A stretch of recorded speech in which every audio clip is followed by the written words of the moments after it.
Hello, my name is Taylor Rose, and in this video, I will be reflecting on what I learned in Jaimie Hoffman's public speaking class. Registering for this class, I had no apprehension in speaking in front of a group of people. I thought it was going to be a piece of cake. I thought since because I was a cheerleader in high school and could perform in front of a stadium full of people, I would already have all the public speaking skills down. However, I was very wrong. Once I got up to the podium for my first intro speech, I immediately knew I was in for a ride. Speaking in front of a group of my peers was 100 times more difficult than performing in front of a stadium full of people. Here I learned public speaking is not my forte. Going into my second speech, I definitely procrastinated too much. I did not practice nearly as much as I should have, which brings me to the second thing I learned in this class. Don't procrastinate.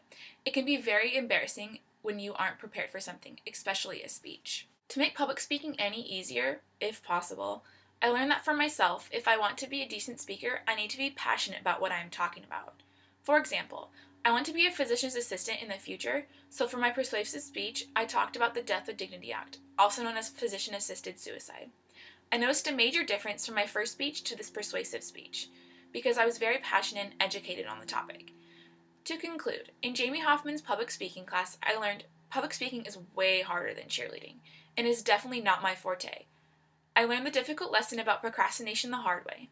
And finally, if I were forced to speak publicly again, I would make sure I was passionate about the topic, like in my persuasive speech. And through these 3 points, I learned that I am very happy I am not a communications major.